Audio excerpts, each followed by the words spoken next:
I don't want to break up all this great conversation. It's kind of fun to see people interacting and sharing stories back and forth.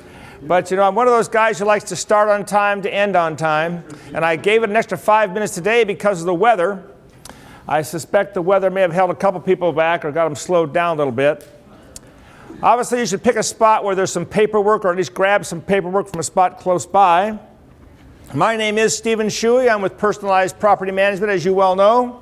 With us here today, we have Heather Farmer, who helped sign you in, and she is one of our managers, and she's also the president of an HOA here in the Valley. So she has kind of both sides. She sees it from both perspectives, which is kind of nice.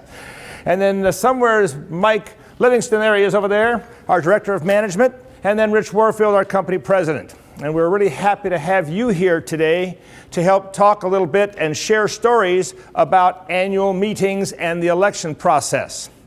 It's kind of amazing to me as I went through the details of putting my notes together what it takes to pull this annual meeting together, and there's so much detail to it. And all that minutia paperwork you have in front of you, I'll go over in just a minute.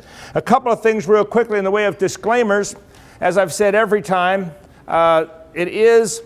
These are general comments, and your association may have some specific rules that are slightly different from what we'll talk about. So just kind of keep that in mind, that I may say something that's more general, and then if you have specifics, certainly you can get aside with one of us afterwards and we'll talk about those specifics. Let's make sure you've got all the paperwork you need there, because you'll have the agenda that I made up, which kind of gives you an overview of the topics I'm going to cover. You'll have a pink sheet, which is the annual HOA meeting checklist. That's just something you'll take home with you. I won't be going over that today. But on the back of that is an HOA annual meeting agenda, which, again, I'm not going to go over it in detail, but it gives you a nice little sample to take back with you. And then there's this 4-page stapled civil code page. We're not going to read every line of this stuff today, but I'm going to hit some highlights of it sometime this morning. And then, of course, there's the yellow page, which is the board member, your evaluation of today's session. And I'm always enthused with the comments I get. And last month, when I asked for comments of questions to deal with today, hopefully I'll cover all those. I tried to catch all those and make sure I put them in my comments. Let's talk just real quickly about the big picture. Obviously, the big picture says that, and it's right up here in the top of the civil code section, that we are a common interest development and that it shall be managed by an association. So it's real clear what we're doing here is one of the requirements. Meetings of the membership of the association shall be conducted in accordance with recognized system of parliamentary procedure. We like to call that the Robert's Rules of Order. You hear all that kind of stuff? Well, in an annual meeting, it's kind of critical to follow a parliamentary procedure so your meeting doesn't go amok, so you don't have all these scattered conversations. You try and keep control. And certainly for the business portion of a meeting, that's pretty important. But today, now that we've kind of narrowed things down to where the election process is kind of done by mail, and there's not a lot of voting process going on at the annual meeting, it's more of a town hall meeting where we're disseminating information and then allowing the homeowners to comment back. The parliamentary procedure is not a really big deal. But I think you just need to be sure that what we're saying by parliamentary procedure, and it says, or any parliamentary procedures the association may adopt, that may mean you adopt some rules on how you're going to conduct business in the meeting. And that way your people understand how the meeting's conducted and they live by that. It makes it real nice if they understand how you plan to have that meeting go. And then, of course, item E under Civil Code section 1363 that says, the notice of meeting shall specify what you plan to talk about. And that's the same now at our board meetings, isn't it? Every month when you have a board meeting, you have to put the agenda out there, or at least list the items you plan to take action on, and that's the same thing at an annual meeting. The Civil Code requires that because they feel like the people have a right to know what's going to get voted on. Certainly, if they were going to vote on turning off the swimming pool at my location because it's costing too much money to have the gas on, and they're going to make a motion to turn off the heat in my pool, I might want to be there so I could vote yay or nay or make my comments anyway to tell them how I feel about it so they can make a good judgment call as they make their decisions. Or at least I'll be able to hear their deliberations on why they chose to make the rules the way they did. So listing things on the agenda is really important so they see what's going on. Okay, so there's the civil code requirement. That's the bigger picture of it. We do have to have annual meetings. If you're a corporation, it's part of the corporation's code. The next thing I want to step on is the election process. That really has a lot of detail to it, and your portion of that is just to be aware of the detail. Your manager and your staff is probably going to take care of most of that detail for you. But I want to go down the detail a bit so you kind of have a feeling for it, and I welcome you to interrupt me if you need to ask a question if you feel like I've glossed over something too quickly. First of all, election rules. The Civil Code says you shall have some kind of election rules, and I realize many associations still do not have their own written election rules. The Civil Code also says that if you don't have any, well, just follow the Civil Code.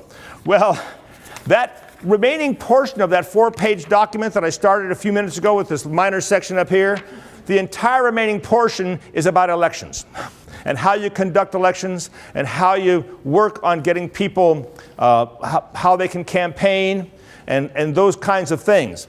A lot of detail goes into that. The important part is that you realize that, you know what? If we don't have a set of rules, we ought to at least be aware of what the Civil Code's calling for and make sure we follow that appropriately.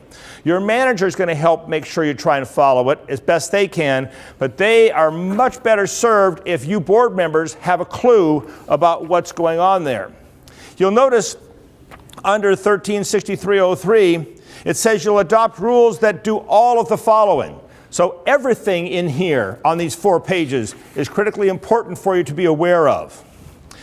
And then it talks about you can specify the qualifications for candidates. Hey, that's actually a nice deal because you don't want people signing up to be board members who don't qualify, who don't fit the niche that you need to have. They should be paying their association fees on time. They should not be violating the association rules. Those kinds of things, if they weren't planned by the rules, makes them unqualified to serve. So you should have some rules to kind of specify that. That way somebody coming along and wanting to serve on the board can be aware of the fact, oops, I guess I don't qualify if I don't pay my dues on time, or I don't qualify if I have a violation existing. That's why it's helpful to have some specification about the fact that they need to be qualified. And then there's the specifications for the qualifications for voting. You all know that one of the things you can do in violation processing is take away their voting rights. There's a procedure for that, but that's where, again, in here, in your election requirements, you want to know that, yes, we can take that away and then have that specified in your rules. What does it take to be able to be a voting member of our association? Other couple of quick notes on this is the secret ballot issue. Boy, that's caused a lot of stir for a lot of associations, but I think by now, several years later, we've gotten pretty used to it. But it does set forth the fact that each ballot received by the inspector shall be treated as a member present at a meeting. So when you get the ballot package, then they take and pull out their information, and they read the ballot and all the information about all the candidates and the measures being voted on. Then they've got to figure out which envelope to put the ballot back into, But believe it or not, it's all right there in the Civil Code. That's why the rules, we follow them so closely as we do. We don't have a lot of choice in the matter. And it is confusing. One thing that I've found is that we do a pretty good job at here. The one envelope that gets mailed back has the address of the Inspector of Elections on it, so we know where it's going to go. We normally put postage on it right up here in the corner, so it's already pre-posted good. That's a good clue. That one goes back out in the mail. And this plain envelope with just Inspector of Elections, sometimes it says ballot enclosed. That's okay too. That's where the ballot goes. Then once the ballot's closed in this goes inside this envelope, and then they're asked to sign the upper left-hand corner. Why in the world do we have to sign it? In fact, I've had a number of our managers tell us that they've got homeowners who actually are questioning, why do I have to sign it? I don't want my signature out there in the world. Well, I took the time to look up what a signature really is. Anybody have any thoughts on that? Back in the dark ages, you know, it was a piece of wax and you put this imprint in the wax and you sealed the envelope so they knew it came from you. The Civil Code says it's a mark you make to identify that it's yours. It's not your check signature, so they can go and buy a house in your name if they found your signature. It's a mark you make to identify that this ballot that you're submitting is yours. You as board members, I don't suppose you all memorized all the signatures of all your members, have you? Well, no, of course not. So signing it, all they have to do is put a mark on here that says, yep, that's the one I signed, that's the one I submitted. If I have two envelopes that have the same name on them, somebody's forging one to try and get a second vote for somebody in there, we'd catch it, uh-oh, duplicate here, what's going on? Then we come back to you and say, which one is yours? And you'd say, well, the one with my mark on it, this is my mark here. And then you'd know. And so if you have homeowners who are concerned, I don't want my signature out there, help them understand that a signature is nothing more than a mark that they can say identifies the fact that, yes, this is the ballot that I submitted. Makes it real simple. And I'm going to pause for just a moment because this double envelope thing is rather important. Are there any comments or questions about that? The question was, if they don't want their signature out there, could they just put their initials? Absolutely. In fact, all they have to do is put their initials on there. I mean, they could put a mark of an X, and that satisfies the Civil Code requirement. It's their mark. If you went to Wikipedia or to one of the dictionaries, you would find out that the definition of a signature is a mark that identifies. In fact, I'll take a moment here and actually read the comment there. I thought it was pretty interesting. It says that it's a handwritten depiction of someone's name, nickname, or even a simple X that a person writes on documents as proof of identity and intent. So it's real simple. It's not your signature like you write on a check. It's a mark that you can identify later. So yes, if they have a hard time with that signature thing, just explain to them. It doesn't need to be your signature. You can hand print your name if you want to. You can write your two initials.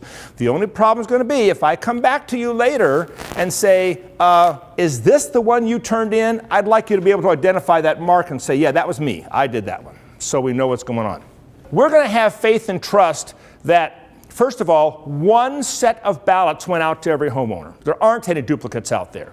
When the inspector of election gets all this stuff back, that person is going to come across the fact that maybe two have the same exact address or the same name and number in the corner up here in the upper left-hand corner. If he sees that, then he's going to question and say, I've got a problem here. Now the signature comes into play. So the inspector is looking up here to see that do I have only one ballot per unit or per homeowner, or not homeowner, but home. And he's going to check off a list to make sure he's not getting more than one ballot for every residence. And then if he has a problem with that, then is where the signature comes in. And the safest thing you can do is go right up to that person and say, is that your mark that you placed on there? And they'll tell you, yes, that's my mark, no, that one's not. And you know identifying that that is the homeowner who owns the unit. You're pretty safe to assume it's okay. The question was, what if someone changes their mind and wants to change their vote? They cannot do that. In that Civil Code section I gave you, it is extremely clear. Once the Inspector of Elections has received the ballot, it's done. They cannot take it back. They cannot change their mind. If you've got two ballots that have exactly the same upper left-hand corner identifier and you cannot verify, you may have to set those ballots aside and not count them at all. A rarity, because the fact is we're not putting out duplicates. Now, what does happen, and we get this a lot, Mrs. Homeowner calls and says, I never got my ballot. Oh, gee, okay, let's send you a duplicate ballot. Now we're flagging it because the manager has flagged it. I've sent a duplicate out. We're looking for that one, just in case a problem occurs. But other than that, the chance of having duplicate ballots is very, very slim. We have a way of identifying it that we know. So we understand that it's a duplicate. It might be a change of color of paper. It might be a change of font on the label. We've got it down to where we understand what it is. We don't want that broadcast out because we don't want people being able to make duplicates, you know. So We're pretty careful about that. In these civil code rules, it does talk about, on page 3, top of the page, item B, it says signed means placing of the member's name on the proxy. Now, that's part of the definitions included in the civil code, and I just want to emphasize that to say it really is in the civil code that it does not require a signature. It requires the name being placed there and a mark by the person, and if you look up the term for signature, it's handwritten. So they need to do that. In the very beginning when the law came out, people actually thought that we couldn't print the address up there, that the homeowner had to handwrite every part of it, and then we couldn't even read it. People's handwriting was so bad, so okay, let's back off a bit on this. We'll actually have the computer generate a label that we can identify and read and let them put their mark on it in handwriting. So that worked out pretty well. And it goes down through that page. We talk about how the ballot itself is not signed, but the envelope is signed. And the inspector of election this is a good one. There's all this talk about, well, what do we do with all these ballots when they come in? And that's pretty important. The fact is, when the ballot's received, it's given directly to the inspector of elections.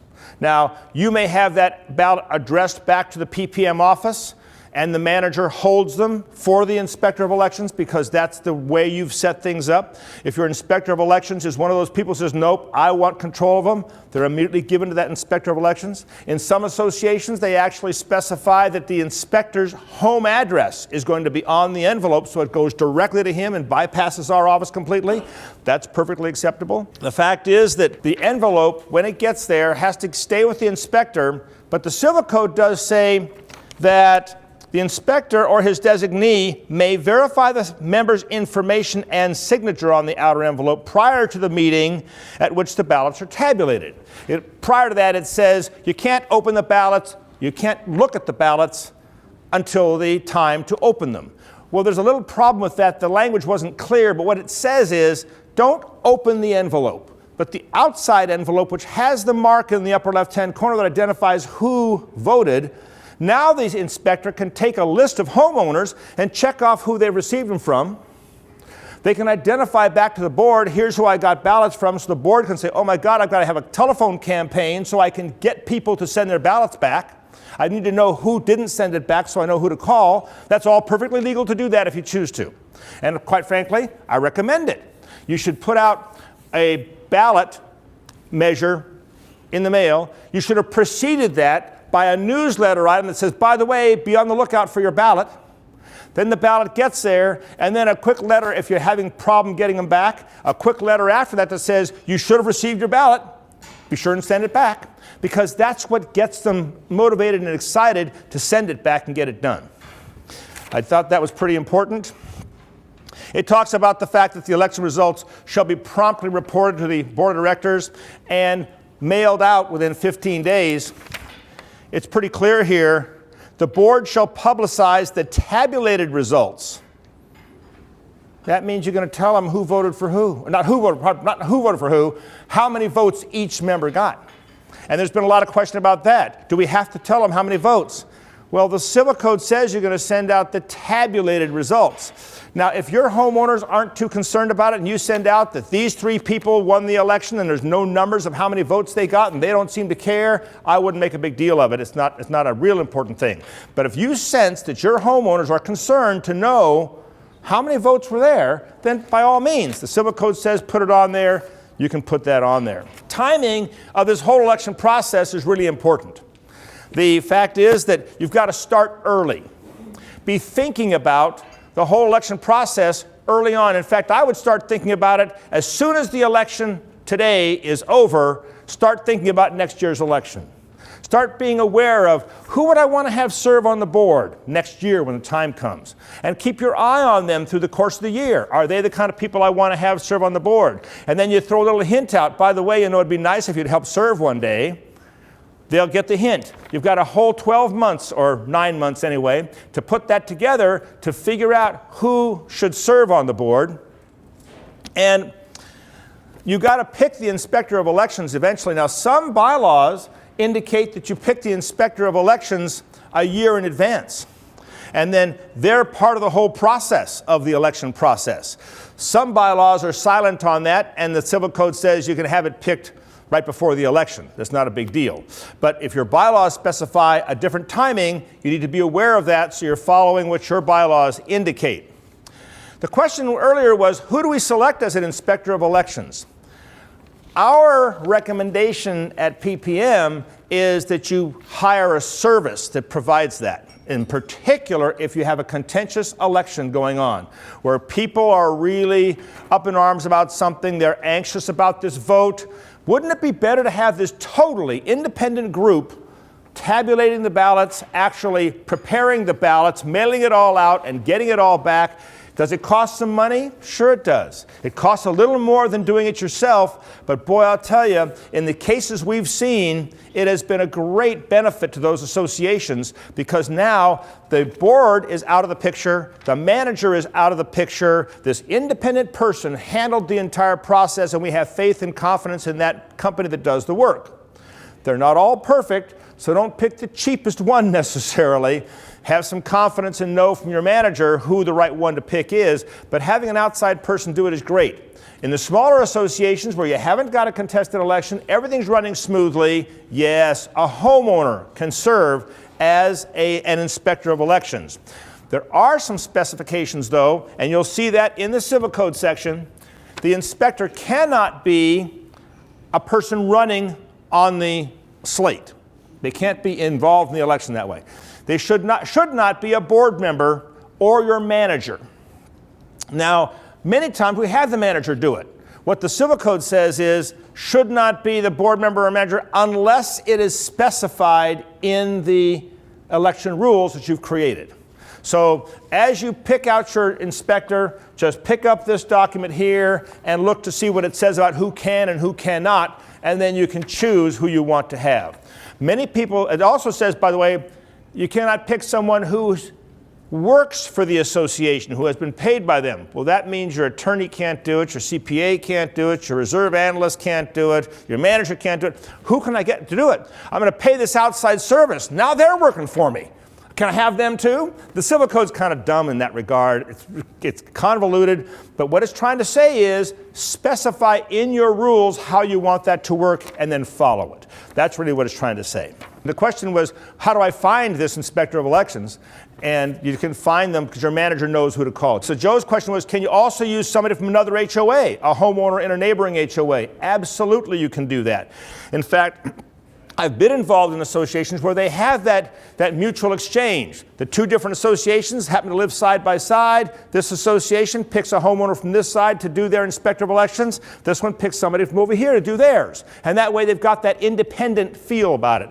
So the person who's counting the ballots has no money in the game. You know, that does help. So that is possible, yes. Now the address for mailing the ballots, I mentioned earlier, the address on the outside envelope that you're going to mail this ballot back into, in our case, for the majority of your associations, unless you've specified differently, comes right back to our office. And typically, it'd be nice if it's noted in the minutes, but it's not that critical to us. You've already directed management to please receive the ballots for us and hold them for us. Then the manager brings them to the meeting, and now you pick your inspector of elections, and they are passed over to the inspector of elections, and that works just fine. If you sense that you've got homeowners who don't trust your manager, don't trust your board, they're just anxious about it, you ought to get a third person and pick an independent address so that you can calm that noise. It just makes it work a lot better if you sense the problem and beat them to the punch, so to speak, by resolving that problem in advance. So the address on the outside of the envelope needs to be something you're aware of in advance. And then deciding who's going to hold and control the ballots. It can be the management company if you'd like. It should be written down in your rules, so that's specified. Or it can be that inspector of elections whom you trust. Now let's talk a bit about the call for nominations. Getting board members or homeowners to serve as board members has lately been a daunting task. Can we all agree on that? Is it tough to find somebody who wants to serve? Yes, it can be. There are ways to make that work. When you're going to encourage someone to run for the board, I can tell you what I've heard. Oh, no thanks. I don't want to deal with what you guys deal with. What do you mean what you guys deal with? What do you know about what they deal with? Are we out there broadcasting all the bad news about how terrible it is to be on the board? No wonder they don't want to serve. Our job as board members is to make it look and feel comfortable to them that really serving on the board is a light duty of assistance to our management team, and it really is not difficult. In fact, you should be glad to be able to serve like you all are. And does that mean there'll never be a tough time? There'll never be a chewing out from some homeowner who's angry about something? Of course it doesn't mean that. But if you're talking about the bad news, what you're going to have happen is people won't want to run for the board because they think it's just too difficult. And I mean, I've actually heard the board members say, oh my goodness, I put in so much time. I'm working 10 hours a week for the Homeowners Association. Knock that kind of talk off. Talk about how you enjoy serving your community, and guess what? You'll have people coming back saying, you know what, I'd like to serve also when my time comes. You will get volunteers to serve. So it's really kind of critical when you're talking about the call for nominations. Understand, these people who might want to serve have been listening to what you're talking about, and they need to see you in a good light. Now, you also want to verify the self-nomination is, in fact, qualified to run. So when the self-nomination comes in, the manager typically receives it on your behalf and gets it to you. Then you want to look and say, oh, gee, has this person paid their HOA fees? Do they have any violations? Is there any reason why they don't qualify? And then confirm to them, yes, you're qualified to run. We'll put your name on the ballot. And then you want to ask them to provide you with a short biography so that you can publish that out to all the homeowners. It's nice to have a little picture with it if they can provide a picture also. Your manager will help get that all published properly. But what the Civil Code calls for is when they've given you this information, you cannot change it. And again, it makes it sound like, okay, so they're going to give me this scrappy looking handwritten note about who I am. I can't change it, so I'm going to photocopy this scrappy looking handwritten note and put it in the ballot measure envelope. I don't think so. I think it can be retyped so it looks nice, so it presents well. Give it back to that person if necessary and say, did I get your information correct here? Is it okay to publish this to all the homeowners so they see it? Because some people aren't very good at publishing that stuff, but you and your management team are. So certainly when it says don't change anything, all it really means is, you know, that person who's running gets the opportunity to submit what they want. Certainly you can help them clean it up a little bit, and that would not be in violation of the law. So that call for nominations is important. I think you need to be looking for who you think might be good to serve and throwing a hint. You know, it'd be nice to have you on the board one of these days. A little hint from time to time to encourage them of how much you appreciate what volunteer service they might be giving already in some other capacity. It is typical that people serve on committees for a number of years, and then they get asked to serve on the board. Some of them are just anxious to serve on the board. Certainly one of the things important when you think about who's going to serve is, I wonder if they have a personal agenda. Maybe they want to get this special project done for themselves that doesn't really take care of the association, and they want to serve on the board so they can ramrod this thing through. Again, as board members, you want to look at that. Now, what's really sad about that is nowhere in the Civil Code does it say you can kick them out for that reason. But I think you can certainly talk to them in advance and help them see, if you plan to serve on this board, here's how we do business. Here's how we conduct ourselves as board members. Are you willing to do that? And they come back saying, well, yes, I am. Then you let them serve. If they start to push their agenda, you take them aside and say, guys, come on. We agreed up front we're not going to have our personal agenda. Let's back off on that. And you try and be businesslike at the same time you're personal enough because you are the neighbor. You live with them there.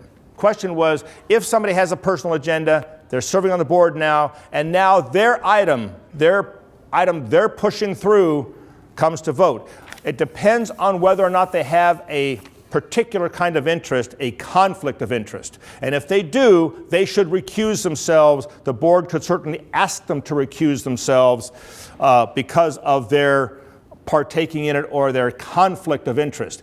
But having an interest is not the same as a conflict of interest. So just because they're anxious for the redecorating process to happen, if they're not paying the redecorator or the decorator's not paying them and they have no financial interest in it, just because they've got a zeal for it doesn't mean that they have some conflict that causes them not to be able to vote. So you kind of got to weigh that out. Can you force them to recuse themselves, or do they really have to recuse themselves on their own? I think you can encourage them to recuse themselves. I don't think you can force them to recuse themselves, but I think you have enough encouragement that you'd probably not get any backlash, especially if you identify in the minutes that you've asked them to recuse because of this conflict. If they're seen as not recusing themselves, they won't look good to the membership anyway. So there's ways to help kind of twist the knife a little bit to get them to do what they have to do. Now we're going to start preparing for the annual meeting. We've got our election process out there, the ballot measures out there in the mail. They're probably even starting to come back. In fact, most of them have come back. But now we've got to prepare for the annual meeting. There's several things of importance there. As we get the election process up and running, the next thing we have to work on is conducting the annual meeting. You know, that annual meeting is really the one time that you get to shine.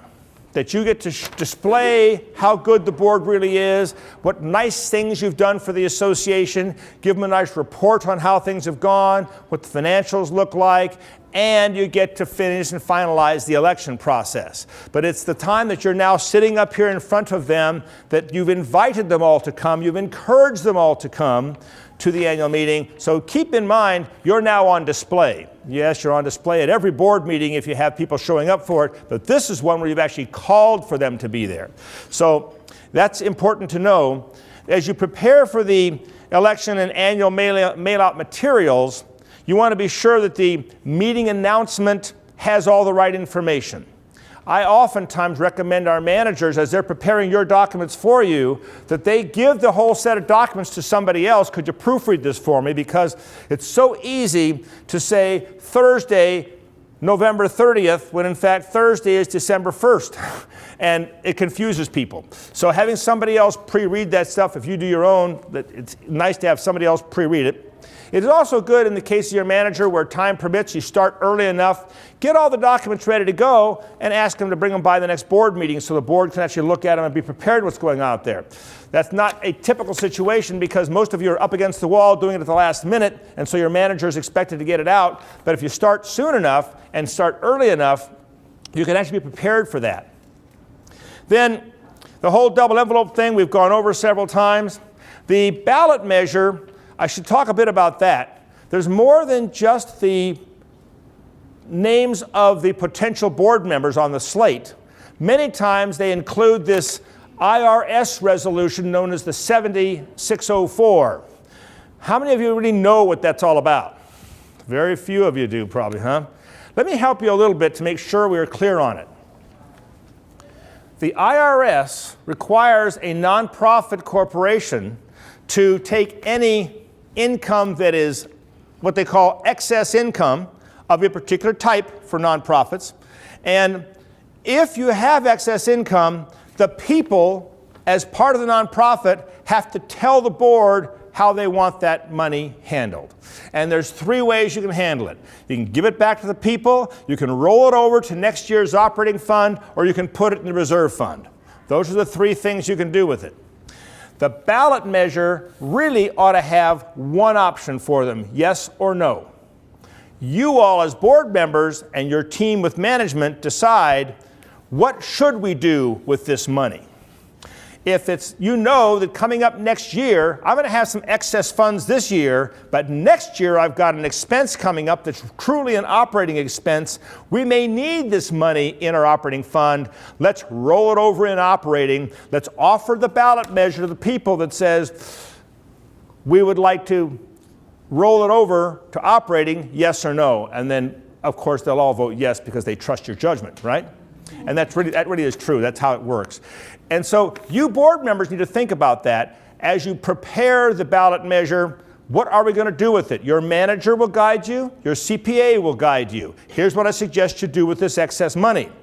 And then the people have the option to vote. Now, just to make one more point clear, if you're familiar with how your taxes are generated, if your taxes are done on what's called Form 1120H, let's not get too technical here, but there is that form, then that whole measure of 7604 IRS resolution doesn't need to be done.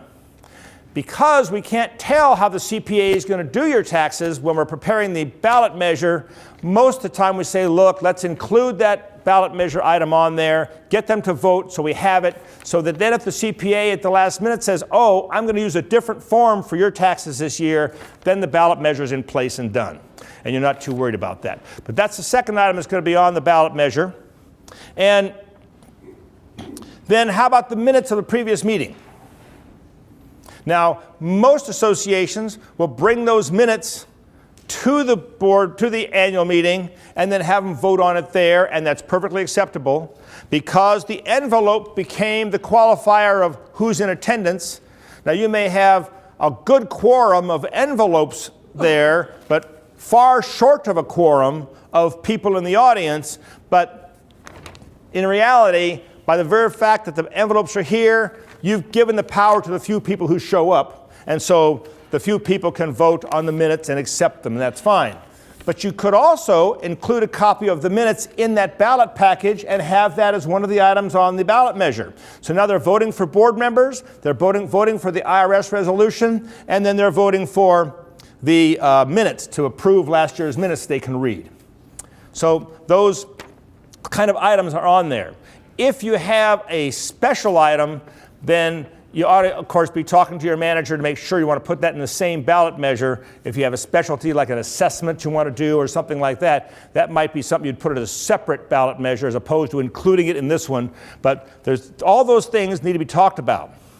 We did talk about the labeling and why the labeling is the way it is on your envelopes. It is important, and as much as it's frustrating sometimes, it has to be done that way. His question was, if you were to put the minutes on the ballot measure in the ballot envelope, and the question is yes or no, I approve or disapprove of these minutes, well, like at your board meetings, many times there's corrections. How do we get the corrections taken care of? Well, here's my answer to that one.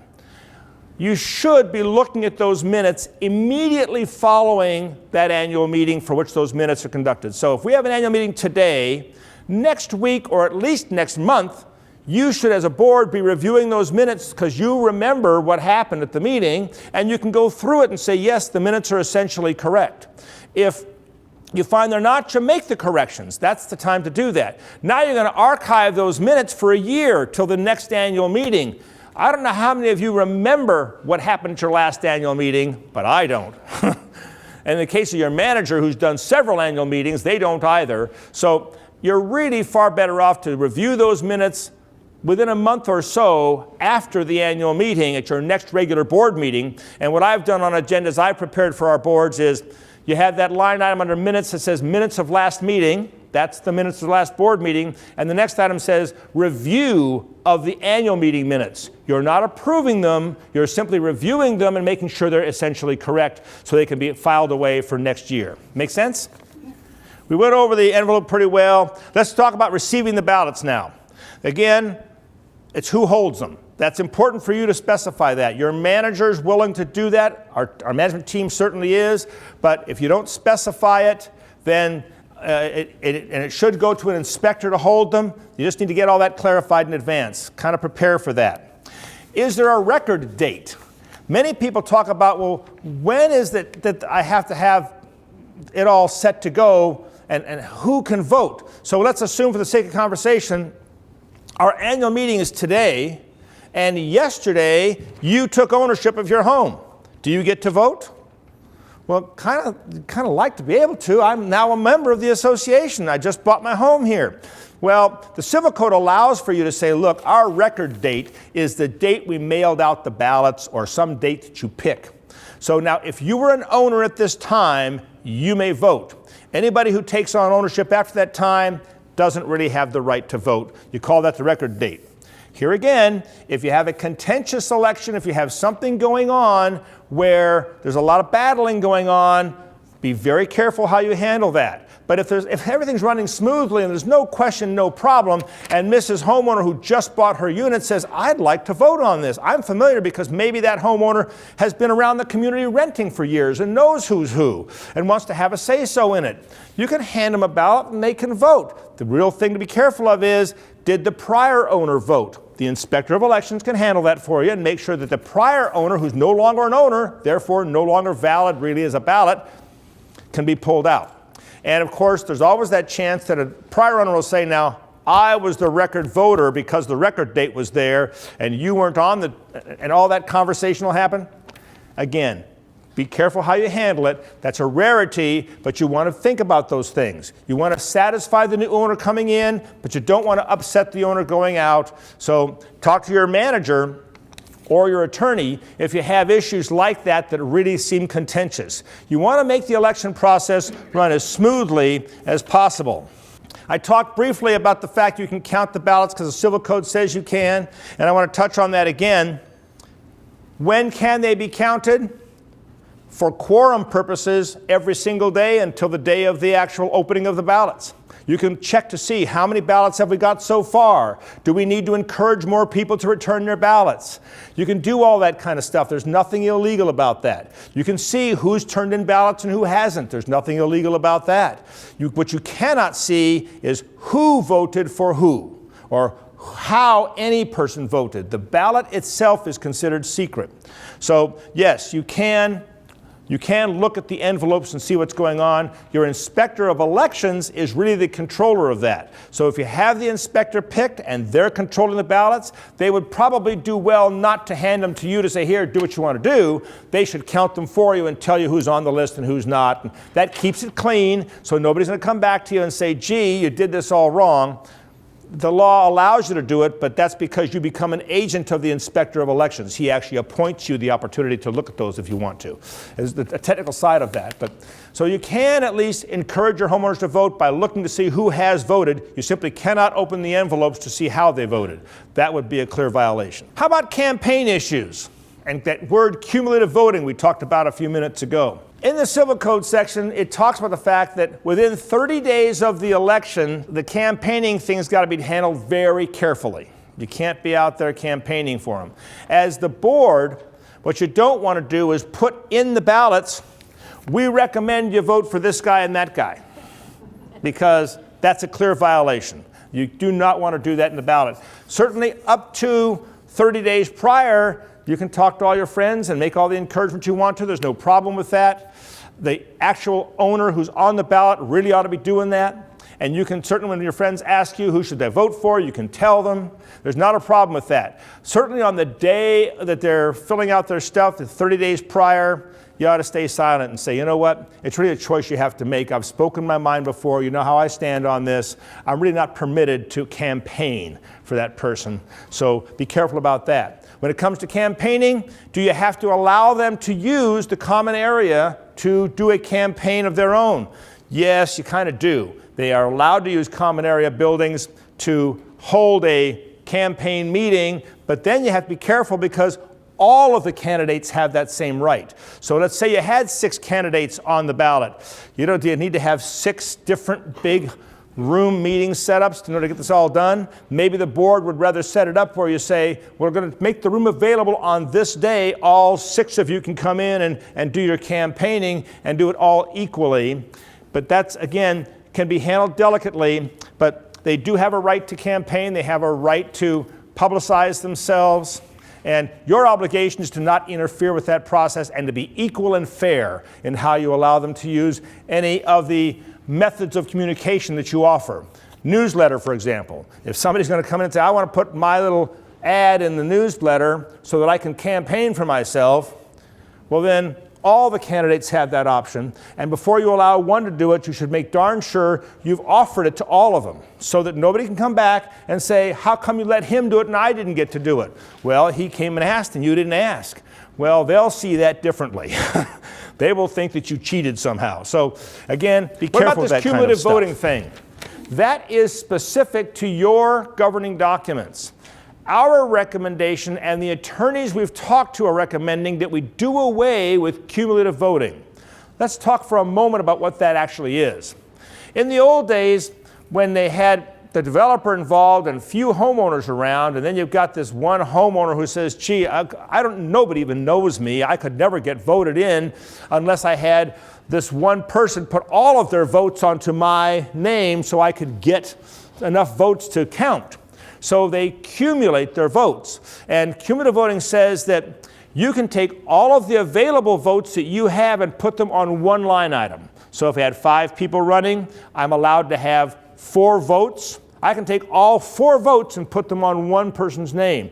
That's called cumulative voting. What we've learned over the years is that doesn't work well in most associations. It causes more grief than it's worth. So if you have cumulative voting in your governing documents, it'd be good to talk to your attorney about their recommendation for your specific association on getting that out of the documents.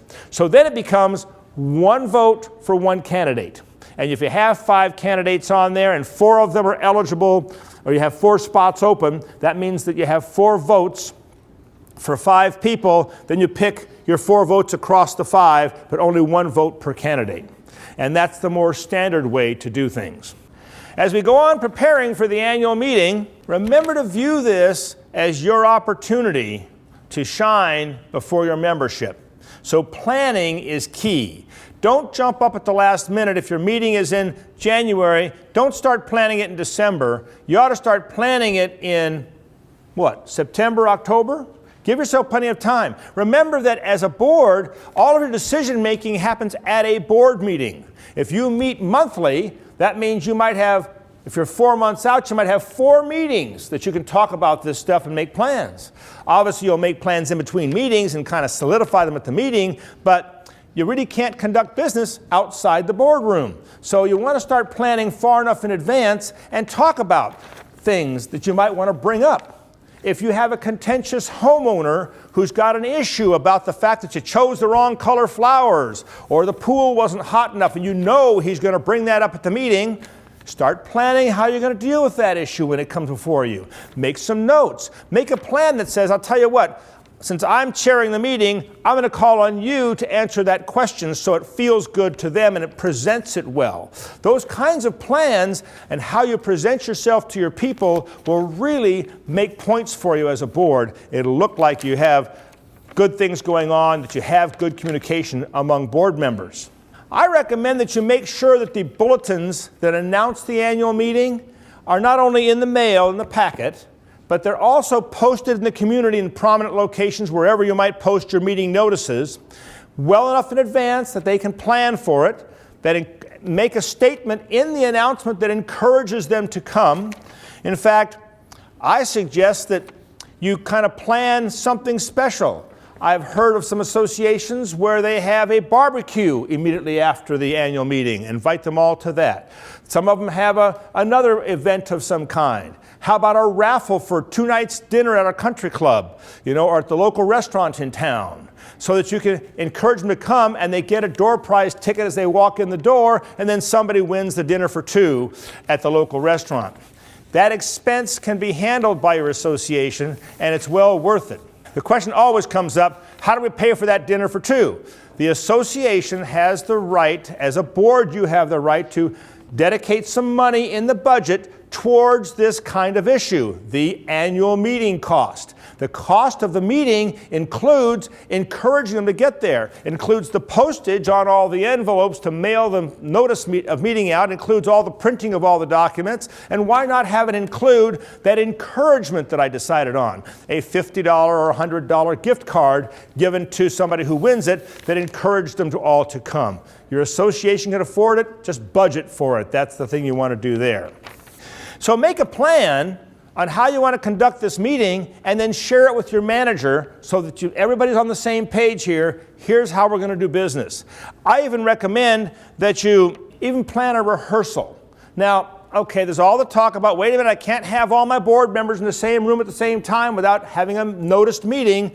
That's true. You can rehearse it, though, at the previous board meeting. So at the board meeting, you can tell the homeowners who happen to be there, right now we're going to take time to go over the points of how we're going to conduct ourselves at the annual meeting coming up next month. So for those of you who don't have any more issues, you're certainly excused, but you can stay and watch us rehearse if you'd like to. And then you sit down there and you go over, okay, as President, I'm going to do these things. As Secretary, I'd like you to take on these duties. Mr. Treasurer, you'll give the financial report, would you? I'd like you to handle it in this manner. And then somebody says, well, what about Joe Smith over here who's really angry about this issue? I know he's going to bring this up at the meeting. Good point. Let's talk about that for a minute. How are we going to handle Joe Smith when he starts talking about that? You make notes about that, so you prepare yourselves. In fact, I suggest that there's two things about that kind of issue. Beat him to the punch. Talk about it first, that this issue is being handled, and that way you've diffused his question, and you've made the whole room aware, the board's aware of this issue. And then be careful, if they catch you with a question off guard, do not defend yourselves. I know it sounds hard to say, but when the homeowner comes to you, even at a board meeting, when they come to you and say, what are you doing about this issue here? You ought to say, well, thank you for bringing that to our attention. And if you have a plan in place, obviously you can share with them. We do have a plan in place. Why don't I get with you on the side after the meeting and I'll share with you what that plan is? Or if it is something the whole group wants to hear about, then certainly you can talk about it right there. But if he gets you off guard with something, I'm not aware of that issue. All you have to say is, well, thank you for bringing that to our attention. And then you point to your secretary or your manager and say, could you make a note of that? We need to get that taken care of. And then they feel good that you've done some action right in their presence. You've made them aware. But you don't want to do is say, you're all wrong. We're taking a stand on this. This is our issue here, and you should stay out of it.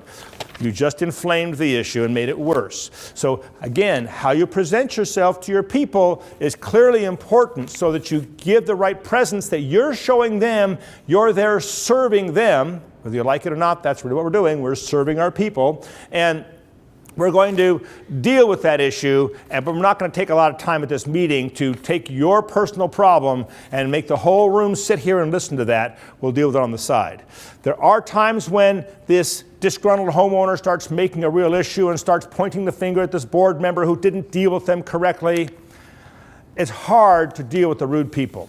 What I like to do is have a sergeant at arms available and ready if that happens. That sergeant at arms can be your manager. It can be another homeowner who's kind of standing off by the door, looking kind of officious, like he's going to be able to take you out if in case you do the wrong thing. Or maybe you have a security guard who will stand by in the room and be available to watch the proceedings so it looks like we're prepared if you don't conduct yourself correctly.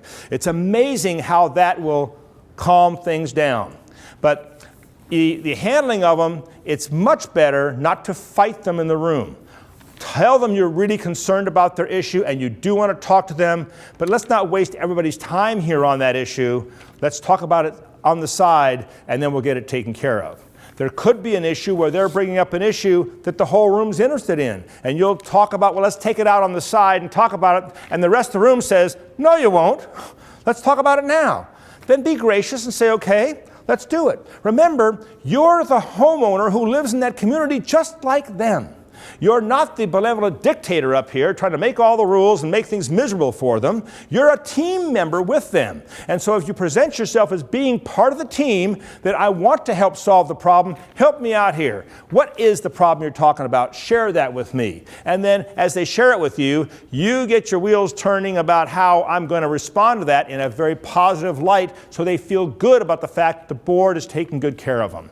And it is a bit of a show sometimes, but that really makes things go better. When you're planning the meeting, you ought to know who's invited. In many cases, just your homeowner's invited. That's fine. That's good. Do you want to have the board members available? Absolutely. Are the board members in charge of the meeting? Yes and no. They help coordinate the meeting, but this is the homeowner's meeting. So you can have the board sitting up here because they're all going to give reports perhaps, or you can have just one person standing up here and knowing that this is your meeting, I'm simply facilitating the meeting for you. So that works out well too. And they do like to see the board, so having them up front is good. They like to hear reports from the board. How are things going? So I recommend that you plan it so different board members can give different reports. And that way they see that it's all not one person running the whole show. They see that it was a coordinated effort of board members making this association run the way it does. It presents a good picture to them. And then as far as who's attending, is your developer still involved? If the developer is still involved, are they going to be at the meeting? Are they going to have representation there? Or maybe you've got some things going on where it'd be nice to invite a city official. Maybe a council person on the city could come by and give a talk. Maybe if you have Neighborhood Watch, the Sheriff's Department could provide somebody to come and give a talk about Neighborhood Watch. Those kinds of things are good things to think about, and they also help the draw of the people. If you advertise the fact that our council person's coming to share with us things going on in the city, then people will say, well, I want to go hear about that, and I don't want to go to City Hall and hear it. I'd rather come to my homeowners association and hear it. So you'll get some people that come because of that. How about the CPA to help resolve any financial issues? If you realize you do have people who are really concerned about that financial and how you've spent the money, and there's a problem with that, you can have the CPA sitting on hand. So when that difficult question comes up, you can point to the expert and deflect the pain of this question coming to you over to your CPA who's well prepared to handle those kinds of financial questions. Or have the attorney available. If you know you have an issue where some legalities have happened and some issues have come across during the course of the last year, you can have your attorney present so that when that difficult question comes up, you could say, Mr. Attorney, can you help us with that? Help us resolve that point. And again, you pre-brief your attorney or your CPA so they know we think this question might come forward. Please prepare yourself. So we can, again, it's all about looking good to the membership that we really are trying our best to take care of you. When it comes to the meeting, I always like to say start on time, end on time. That's really important. But you know what? Annual meetings don't have an end time, especially if you end the meeting with homeowner comments. That could go on for hours. You don't want to cut them off too soon, but I do think that you want to have a plan in place that says we're going to start on time and then start on time. And you want to end at a reasonable time and make them aware of when you anticipate ending so that they also know, look, it's getting time to go, our cocktail hour is coming, let's get out of this meeting here. You prepare them and they'll help follow that. Let's talk briefly then about the setting of the agenda. One of the pages I gave you, which I believe is pink in color, has an agenda on one side. And that's the one that says agenda in great big letters. It really is pretty simple. It does not need to be a complex agenda. But follow the agenda. In fact, it's always good if the items on the agenda are numbered. You can say as the chairman, now we're moving on to agenda item number 3, and then point to the person who's going to conduct that portion of the agenda. So that the homeowner can see, here's where we are on the agenda, and it makes them feel good, makes them feel like they're part of the meeting. Know who's going to lead the meeting. Sometimes you have a board president who's just nervous. They don't like leading these meetings. They just as soon not do it. Maybe the vice president's better at conducting the meeting. They can chair the meeting. There's no rule that says the president must conduct the meeting. Your manager could conduct the meeting. I've been in associations where they've said, Steve, could you please conduct the meeting for us? So the board sits there quietly and I help facilitate the agenda. The board does some speaking so they know it's not all me, but I still help facilitate it and I try to help keep us on track with the agenda. Again, do your homework on hot issues so you know and you're prepared in case something comes up that you weren't anticipating. Then you want to look at what are we going to talk about? Should the president have a report? I kind of think so. Or at least the association board should have a report. Let's tell the folks what's gone on this last year. What kind of things have we done to make this a better place for them to live? You might even have to touch on what kind of problems have we had and how have we resolved those problems. That's all good things to put into a report. You've got the president's report. Maybe you've got a treasurer's report who will talk about the finances. Please do not bore your homeowners by reading the financial statement. We had X amount of dollars here and we spent this much money over there and all those numbers. The truth is nobody's listening. But there are some people who are interested. So what you can say as a treasurer's report is we had a great year. We did overspend in our pool maintenance because we had some breakdowns we weren't anticipating, so we're over budget in that area. But overall, our finances look pretty darn good. We ended the year with X amount of dollars over budget or X amount of dollars under budget. And we were glad to tell you that your HOA fee is only going up 10% or not going up at all, whatever that number is. And just say something that lightly touches on, we're aware of what's going on in the financials. And then you can finish it by saying, if you'd like to see the details of the financials, please get with me after the meeting. I'll be happy to share that with you. And have a few spare copies available you can hand to those people who are interested. Most people simply want to know, are we solvent? Do we have enough money to pay our bills? We do? Good, I'm out of here. Because that's all they want to know. So don't read the financial in detail and tell them how many dollars you have in this bank account and how many dollars in that bank account. You may find someone who wants to know that, and then you could ask the room if you'd like to hear that stuff and certainly present it, but you're far better off to be prepared to give them a light overview, have a piece of paper in your hand, and if you're interested, I'll be happy to give you a copy of the financial report, and you can see me after the meeting. And that makes it real nice and real comfortable for them. If you have other committees, a landscape committee or a pool committee or a entertainment committee or things like that, certainly you may want to have them be prepared to give a report. I would suggest that if you're going to do that you ask them to give you their notes so that you are aware of what they're going to talk about, because as the board, you want to help control the meeting a little bit. So if you'd say, yes, I'd like a report from you, could you please give us a copy of your notes of what you plan to talk about and let us go over it with you in advance? Because you don't want somebody to come in with a 6-page report that's going to take a half an hour to talk about, when in fact you're only going to give them 3 minutes to talk. So it's better to get that kind of stuff in advance as part of your preparation. We get on to the candidates and the continuation of the election process. I highly recommend you have a plan for that as well. Start out with something like, now we're going to move on to the election process. I see our inspector of elections back there has finished the tallying of the votes.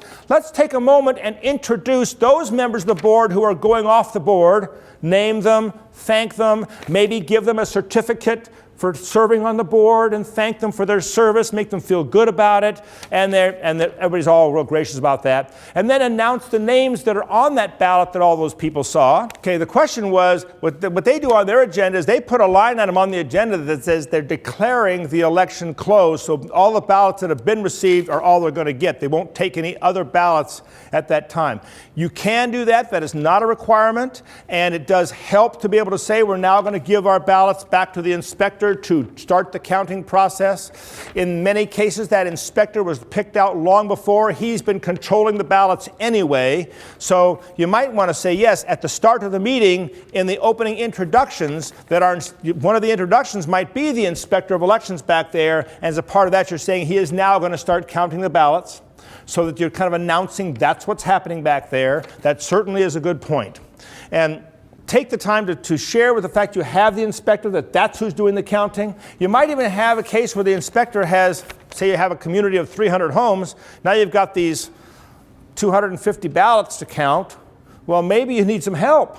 So you ask the inspector, would you like some help back there? And he says, yes, I would. Got to have some helpers. 2 or 3 people raise their hands. Thank you, dear. And you send them back over there to get that accomplished. So that's also important to get that all coordinated. That's all part of your pre-planning process. So you coordinate all that and know how you're going to make it all work and have it written down so you don't forget to do it. So you're going to announce the names of the people on the ballot so that they also can be ingratiated, so to speak, stand up as I call your name so people can see who you are, and then they get a chance to feel good about who they voted for or didn't vote for, whichever the case may be.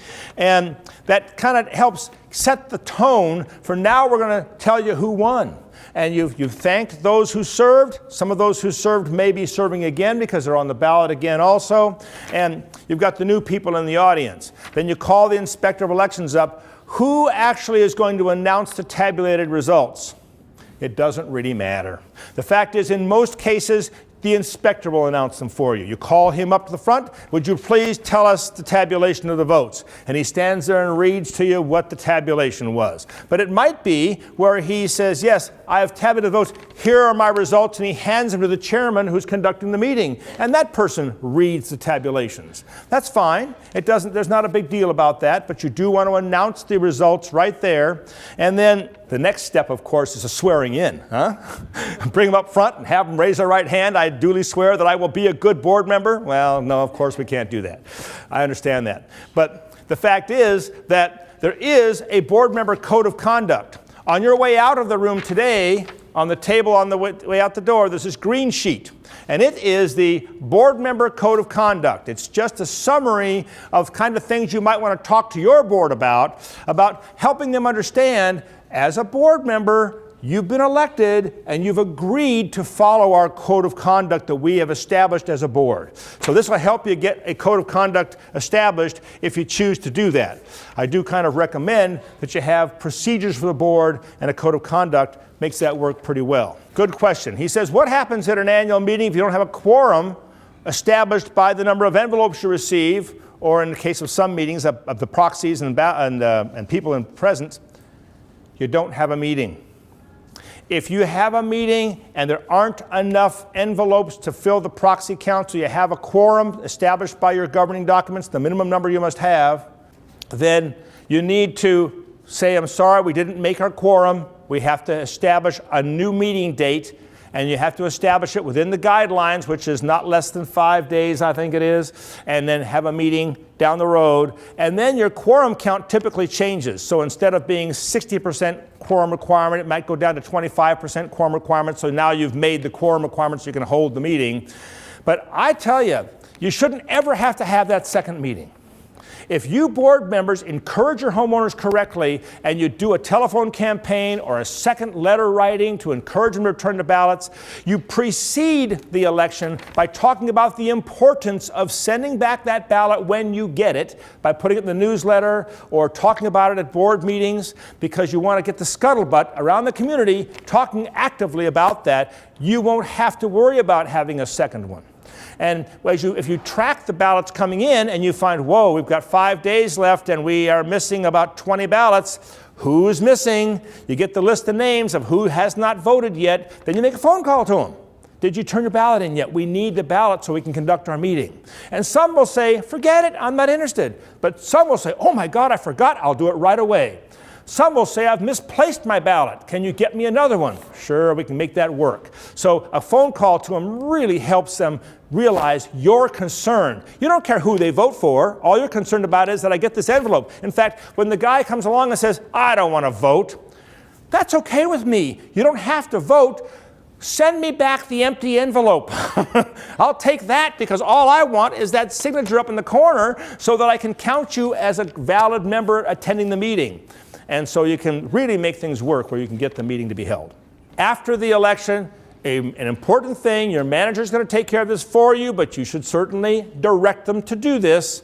Announce the results in writing and mail it out to your membership. It can be in a newsletter, it can be by some other means, but you have to do that. The civil code requirement is you will announce the results of the election to everybody, and so you need to make sure that happens. The next process after the annual meeting, and by the way, when you finish the election process, I guess I should step on that real quick. I didn't put it in my notes. You want to have the member comment, or what you call the homeowner forum. Please do allow for that, and allow plenty of time for that so that your homeowners can voice their opinion on things. If you've made your president's report and your committee reports effective, there probably won't be many real tough questions. And if a homeowner comes in and says, I've got this personal issue that involves me alone, thank them for that and have them come see you on the side so you don't take up a lot of time. But get the major questions people are asking on the floor. Do like I've done here today. Repeat the question if necessary so the whole room can hear what the question is and get involvement. And then try to answer everything in a very positive or a less impacting way. You don't want to have them hearing you battle it out with one of your members. I had a case one time where there was a case where the homeowner had a personal problem about something to do with a gate or something, and the board was just fighting them, saying, no, we can't do that because of all these rules we have. I'm sorry, we can't help you. And the entire room heard that interchange. It wasn't quite as polite as I'm making it sound right now, and And it's not good to do that. It's good for the board to look coordinated, to look like you are a part of the team, that they are all part of the team, and you're announcing things to them and sharing things with them, so we all are part of the same family. And that open forum can be structured so it sounds good. When you get that one guy who's nasty and just wants to rag on the board and really wants to grind you, you thank them, listen to them. I've actually seen it. The guy over here is grinding as hard as he can and beating up the board. The guy over here stands up and says, shut up and sit down over there. Your audience will help take care of it. In fact, you could, if you're smart board members, you plant somebody in the audience. When you see things getting out of line, would you do me a favor and stand up and help me out there? And they will. You know, again, your whole point is, I want the majority of my homeowners to see this board as being a good, proactive board that takes care of their membership. And that's the way you present that, is the annual meeting. Now, following the annual meeting, you need to have the organizational meeting. As a corporation, you're going to have to elect officers. Remember, the officers are not elected at the annual meeting. They're elected not by the membership, but by the board itself. So you have a meeting, you simply announce to the membership, following this annual meeting, your new board is going to get together and have an organizational meeting and elect their officers. Now, there's a lot of controversy. People don't realize, because they've always done it in secret over all these years, the truth is that organizational meeting is an open meeting and it must be announced. I kind of recommend that on the announcement for the annual meeting, since you're going to have the organizational meeting immediately following, simply put a line of text at the bottom. There will be an organizational meeting immediately following where your board will elect its officers or conduct whatever business they're going to conduct. It can be listed on the agenda, but I'm talking about the meeting notice. You need to notice any board meetings, right? That's the law. 4 days notice. So on the meeting notice, you need to put that there will be an organizational meeting immediately following the annual meeting. It does not need to be on the agenda. If you're encouraging homeowners to be at that organizational meeting so they can observe how you elect your officers, then by all means put it on the agenda as well and encourage them to stay. But I think that in most cases, I've been to enough board meetings now, I'm pretty sure how it works. We get together over here and we say, okay, Charlie, you're good for being the president again. You're good for being secretary. And Chris, you're good for being good. Got it done. Okay, we're on our way. And off we go. It's pretty simple because you guys know what you want to do. You've been working together for a year or more. If you have a whole bunch of new board members, I highly recommend you say, well, let's conduct this appropriately. Maybe you'll have your manager be the conductor of that meeting where he says, okay, we're now going to elect our officers. Do we have anyone who wants to nominate someone else to be the president? And then you move on down the line. You get that all done. You can have separate votes for each one, typically because you guys work it out in advance. And is there anything wrong with working out in advance? Absolutely not. What you cannot do is have a secret meeting to do that. So at a board meeting prior, you can talk about, guys, by the way, are we all good with our officers here? Is everything running right? Did you want to stay on as secretary? Did you want to stay on as treasurer? And you chat about it right in an open meeting. And the people see that you're working out the coordination of who's going to do what. And then when you get into that organizational meeting, it's pretty well cut and dried. We know how it's going to go. If you have people watching you conduct it formally. Have the election. Can I have a nomination for president, secretary, treasurer?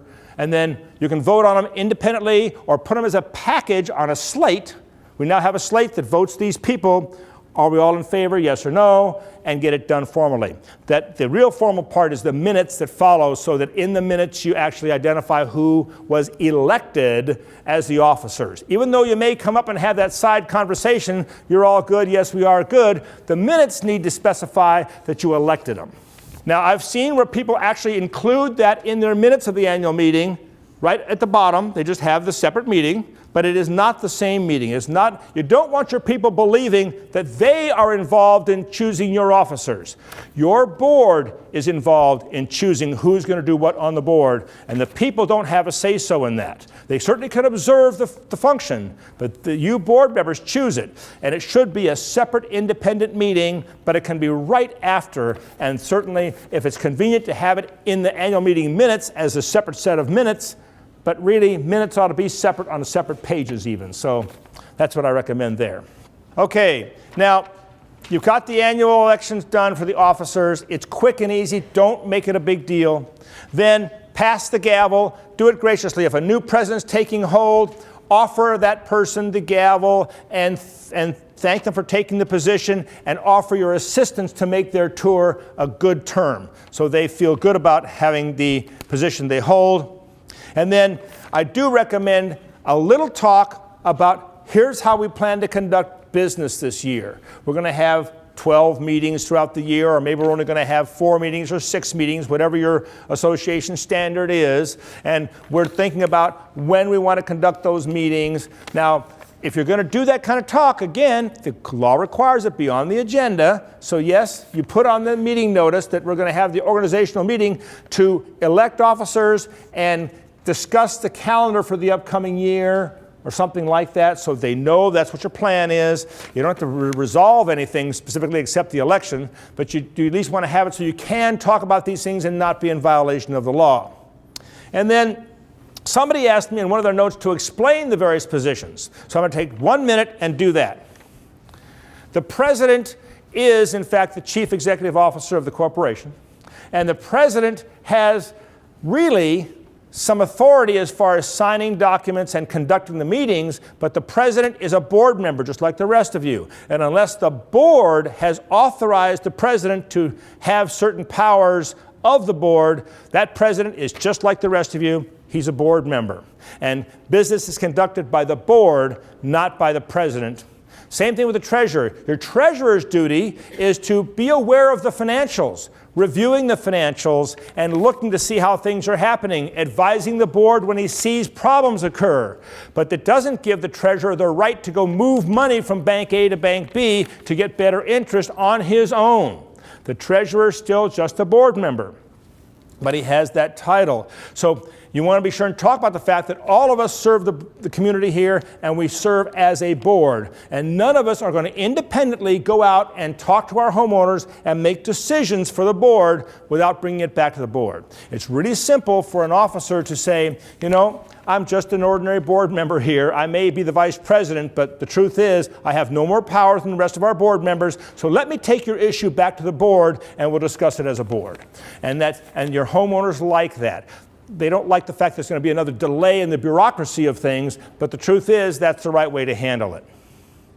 So the secretary's job is the minutes, usually, the meeting notices, but your manager does most of that for you. So the secretary's kind of got this job that doesn't have any weight to it. That's kind of nice, but the secretary can actually be there, aware of what's being talked about, so that when the minutes come out, the secretary is the one who will read the minutes and verify, yep, what I remember happening at that meeting is what happened, and help guide the board. Yes, these minutes are correct.